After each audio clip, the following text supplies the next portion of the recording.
Bienvenue dans cette série sur les grands animaux politiques. Ils font le quotidien des grands médias avec leurs commentaires, leurs critiques, leurs propositions et revendiquent chacun d'avoir les clés d'un futur meilleur. On connaît leur actualité, leurs phrases choquent, mais on sait beaucoup moins qui ils sont et ce qui forme le cœur de leurs convictions. Nous parlerons aujourd'hui d'Éric Zemmour, le grand phénomène de l'élection présidentielle 2022 qui, en partant de rien, à part ses idées, a rassemblé en quelques mois autour de lui une communauté de soutien particulièrement active, allant jusqu'à se rallier des cadors des Républicains et du Rassemblement national. Régulièrement présenté comme d'extrême droite, l'est-il vraiment? Et que défend-il? Éric Justin Léon Zemmour est issu d'une famille populaire de juifs d'Algérie. Il naît à Montreuil, c'est-à-dire à peu près ici, et grandit à Drancy, c'est-à-dire à peu près ici, dans ce fameux 9-3, d'abord ouvrier, et qui concentre maintenant une grande partie des populations issues d'Afrique du Nord. C'est un des seuls candidats à l'élection présidentielle à avoir grandi dans un environnement populaire, même si très vite, son ambition l'a conduit à regarder vers les beaux quartiers et à vouloir les conquérir. Diplômé de l'Institut d'études politiques de Paris, après avoir subi le mépris de classe dans ce Sciences Po que ne fréquentaient que des fils de bonne famille, Zemmour échoue par 2 fois au concours d'entrée de l'ENA. Il en sera quitte pour une grosse dépression et surtout pour une farouche volonté de revanche et de démonstration de son intelligence. C'est devenu une constante de ses discours où on entend répéter, peut-être plus que nécessaire, qu'il n'est pas idiot. Éric Zemmour a une autre obsession, en plus de l'intelligence, celle du déclin de la France. Le Paris décrit par Balzac, en particulier dans Illusions perdues, une œuvre qu'il chérit, traduit d'une certaine manière l'amertume du vrai littéraire qu'est Éric Zemmour devant le déclin moral du petit monde parisien. L'ambition dévorante et poétique, le besoin de supériorité d'esprit d'un Lucien Chardon lui ressemble presque plus que l'ambition purement sociale d'un Rastignac. On ne dira jamais assez, Éric Zemmour n'est pas un homme politique, c'est avant tout un intellectuel passionné d'histoire de France. Dans ce panthéon zemmourien, un homme tient une place à part, Bonaparte. Napoléon incarne ce que notre époque déteste, dit-il. Il est l'apothéose de 1000 ans d'histoire de France. Il avait atteint ce que devrait être la taille normale de la France. Car Zemmour croit en l'importance des grands hommes dans le destin d'une nation.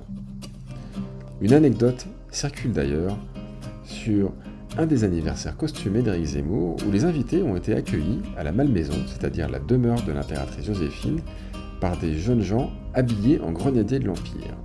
Quand on aime, on ne compte pas. L'ascension d'Éric Zemmour s'est d'abord faite grâce à sa plume. Les 3 ouvrages les plus notables d'Éric Zemmour sont probablement Le Premier Sexe, qui lui est d'ailleurs resservi fréquemment sur les plateaux télévisés et dans lequel il considère que le progressisme a fait perdre l'essence de ce qui constitue l'homme. C'est une charge à contre-courant de la mode actuelle et en faveur du patriarcat traditionnel. Puis, dans Le Suicide français, il s'alarme du déclin civilisationnel et moral de la France depuis le début des années 70, qui est d'après lui dû au laxisme des gouvernements et à l'immigration. Enfin, en 2021, avec La France n'a pas dit son dernier mot, encore un gros succès de librairie, il déroule une sorte d'avant-programme très centré sur la lutte contre l'islamisme. Et le commence en disant, ouvrez les guillemets, « Rarement nous n'avons été aussi affaiblis, désunis, subvertis, envahis qu'aujourd'hui. » Si vous ne devez retenir que quelques dates de la carrière non politique d'Éric Zemmour, retenez celle-ci. En 1996, après plusieurs postes dans la publicité, puis chez Infomatin, il rejoint Le Figaro. En 2006, premier succès de librairie, qui lui ouvre les portes de la télévision avec Éric Nolot, quand il rejoint On n'est pas couché. En 2009, il déclare sur Canal+, la plupart des trafiquants sont noirs ou arabes. Fin de collaboration avec Le Figaro. Mais en 2013, il retrouve les pages du quotidien et très rapidement a un deuxième grand succès de librairie, Le Suicide français. Puis, en 2019, il devient éditorialiste sur CNews dans Face à l'info. L'audimat de l'émission est multiplié par 3, celle de CNews par 2. Alors sa vision pour la France. Zemmour salue le patriotisme de Jean Jaurès et se définit comme gaulo-jaurétien ou comme bonapartiste. Il se dit partisan, ouvrez les guillemets, de la grandeur de la France, de la force de l'État et du respect de la tradition culturelle française, fermez les guillemets. Pour cela, Il veut mettre fin totalement à l'immigration, au regroupement familial, au droit du sol et supprimer toutes les aides d'État aux immigrés. S'il est élu, les délinquants étrangers seront expulsés, les pouvoirs de la police et la sévérité de la justice renforcés.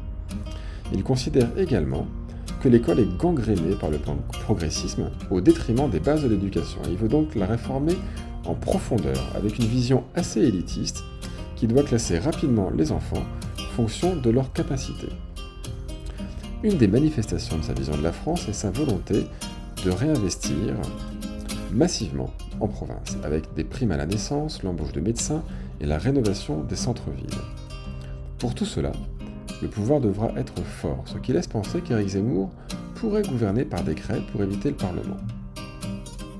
Enfin, il propose de revaloriser les salaires et les retraites, et partisan du travail est favorable au report de l'âge de celle-ci, à 64 ans.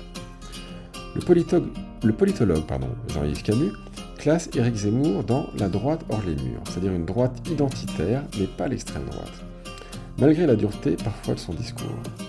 Son amour passionné de la France, tel qu'il la rêve, évoque pour certains aspects la pensée de Maurice Barrès, qui, comme Zemmour, était sans doute plus écrivain que politique. En résumé, le programme d'Éric Zemmour est sans aucun doute le programme le plus sécuritaire de tous les candidats à la présidentielle, avec construction de places de prison et renforcement de la police. Il prévoit également des baisses importantes d'impôts pour les sociétés, ainsi que la suppression des frais de transmission. La question de la transition écologique est essentiellement absente de son programme, sauf pour refuser la construction d'éoliennes et évoquer le recyclage du plastique. Sa vision de l'autorité peut laisser craindre des atteintes aux libertés, et son programme annonce déjà un contrôle strict des associations. Il a le programme le plus volontaire pour non pas freiner, mais stopper et inverser les flux d'immigration en faisant retourner vers leur pays d'origine les étrangers qui ne s'assimilent pas. L'industrie nationale est très favorisée par sa stratégie fiscale et par sa politique de réindustrialisation.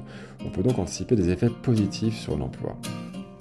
Et la reconstruction d'une identité nationale forte, par la préservation du patrimoine et par l'école, est un point très saillant de son programme.